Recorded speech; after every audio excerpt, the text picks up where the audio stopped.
যারা আমার মতো ওয়েট লস জার্নিতে আছো তারা প্রত্যেকে এটা জানো যে প্রত্যেক দিনের নির্দিষ্ট পরিমাণ প্রোটিন শরীরে ইনটেক করতে হয়।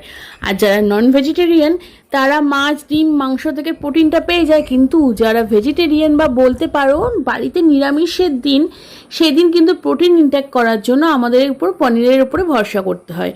কিন্তু রেগুলার কি একরকম পনিরের তরকারি ভাল লাগে? একদম না। সেই প্রবলেম সলভ করার জন্য আমি সোনিয়া নিয়ে চলে আসলাম আজকে একটা হেলদি টেস্টি ইয়ামি ফুল ফিলিং পনির স্যালাড রেসিপি, যেখানে প্রচুর পরিমাণে ভেজিটেবল ইউজ করা যায় আর মাত্র গোলমরিচ আর নুন দিয়ে রেসিপি তৈরি হয়ে যায়। বাড়িতে থাকা সব রকমের সবজিগুলোকে ডুমো ডুমো করে কেটে কড়াইয়ে একটু ঘি দিয়ে সব সবজি দিয়ে দেবে। সবজিগুলো যাতে মজে যায় সেই সময় নুন আর তার সাথে গোলমরিচ দিয়ে অল্প জল দিয়ে ঢাকা চাপা দিয়ে যখন দেখবে একটু পোড়া পোড়া স্মেল আসছে, সবজিগুলো সেদ্ধ হয়ে গেছে, তখন ওর মধ্যে দিয়ে দেবে কেটে রাখা পনির। পনিরগুলো আমি কোনো ফ্রাই করিনি, আমুলের পনির নিয়েছি। এখানে 200 গ্রাম পনির আছে, আমার দুবেলার রান্নার জন্য একদম পারফেক্ট।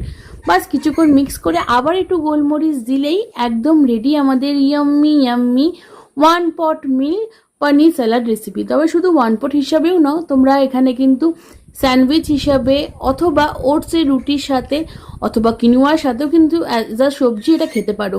একবার ট্রাই করো, কেমন লাগলো অবশ্যই আমাকে কমেন্ট করে জানিও।